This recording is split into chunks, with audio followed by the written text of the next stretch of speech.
నిబంధన. యేసు ప్రభు మనకు ఒక మంచి స్నేహితుడండి, నిజమైన స్నేహితుడు. ఆయనను నమ్మదగిన ఆ దేవుడైనా, ఆయన నీకు పొరుగువాడైనా, నీ సహాయకుడు, నీ పోషకుడు, నీ చేయి పట్టి నిన్ను నడిపించే దేవుడు. ఆయన వైపు చూడండి, ఆయనపై ఆనుకోనండి. దేవుడు వాక్యం చెప్తున్నాను కదా, ఈరోజు నేను అన్నాను కదా అని, మీరు మంచోళ్ళు కాదన్నారు మా పాస్టర్ గారు, నువ్వు మంచోడు కాదన్నారు మా పాస్టర్ గారు అని చెప్పి మీరు అందరిని దూషించారు. నేను దూషించి మనం అట్లా జాగ్రత్త అంటున్నా. ఏమంటున్నా నేను? జాగ్రత్త. నీ స్నేహితులతో జాగ్రత్త, నీ అన్నదమ్ములతో జాగ్రత్త, నీ అక్క చెల్లెలతో జాగ్రత్త, నీ తల్లిదండ్రులతో జాగ్రత్త, నీ కుమారులు కుమార్తెలతో నువ్వు జాగ్రత్త.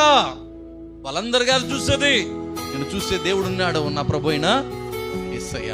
ఆయనని ఆదుకుంటాడు, ఆయనని బలపరుస్తాడు, ఆయన్ని చేయబట్టి నడిపిస్తాడు. లోకమంతా మోసం చేయొచ్చు, నా యేసయ్య ఒక్కసారి నమ్ముతా ఆయన ఎప్పుడు మోసం తృణీకరించండి. ఆయన ప్రేమ గొప్పది. అందుకే దావీదు అంటాడు, నీ భారమంతా యెహోవా మీద మోపో, ఆయన నీకు సహాయము చేస్తాడు. నీతిమంతులు ఆయన ఏం చేయడంటే ఎప్పుడు కదలనీయడు. కనుక ప్రియమైన యేసు ప్రభు నిజమైన స్నేహితుడు. ఆయన వైపు మనం చూడగలిగితే నేను నడిపించి బలపరిచే దేవుడు. నీ కుడి చేయి పట్టి నేను నడిపిస్తాడు. స్తోత్రం చెప్పండి. ఎప్పుడైనా మనిషి పడిపోతే మనం ఏం చేస్తామంటే లేవనెత్తుతాం కదండి. కానీ పడేస్తే వాళ్ళే. యోసేపుకి 12 మంది అన్నదమ్ములు, 11 మంది అన్నదమ్ములు. యోసేపు అన్నదమ్ములకి ఏమైపోయాడు? అండి? ఎందుకు శత్రువు అయ్యాడు? యోసేపు కళ్ళు వచ్చాయి, దర్శనాలు వచ్చాయి. యోసేపు అన్నదమ్ములకు చెప్పేవాడు, అన్నా నాకు ఒక దర్శనం వచ్చిందే, మీరంట నా కాళ్ళ ముందు సాగిలు పడతారంట, దేవుడు నాకు దర్శనం చూపెడతాను. కానీ అందరికీ తెక్కరే అయిపోయింది. నేను ఒక మాట చెప్పిన, never reveal your visions to others.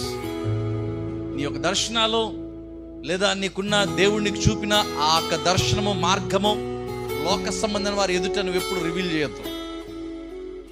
నువ్వు చేసే కార్యాల్లో దేవునికి ఇచ్చే ఆశీర్వాద మార్గమును లోకంలో ఉన్న వారికి, నీ బంధువులకు కానీ ఎవరికి కానీ చెప్పొద్దు. మనం చేసే తప్పేడు తెలుసా? మనం అన్నీ చెప్పేసుకుంటాం, అన్నీ చెప్పేస్తాం. యోసేపుకి ఎందుకు అన్నదమ్ములు శత్రువు అయ్యారంటే, ఈ కలలు కానీ వాడు వచ్చి మనం వాడి దగ్గర సాగిల పడతామంట అని చెప్పేసి ఏమైపోయారు? తిరగబడిపోయారు. అన్నదమ్ములు అందరూ శత్రువులు అయిపోయారు. అతన్ని అన్నదమ్ములకి ఏం పట్టుకెళ్ళాడు ఆయన? ఏం పట్టుకెళ్ళాడు చెప్పండి? భోజనం పట్టుకెళ్ళారు. భోజనం పట్టుకెళ్ళి ఎతికి అన్నలు ఎక్కడున్నారా అని దాతాను అనే ప్రాంతంలో అక్కడ ఉంటే వెతికి ఆ దాతాను అనే ప్రాంతానికి వెళ్ళి మా అన్నలు ఎక్కడున్నారని పట్టుకెళ్ళి పాపం వాళ్ళకి భోజనం ఇస్తే వాళ్ళు భోజనం తీసుకొని ఆ యోసేపుని ఏం చేద్దాం అనుకున్నారు?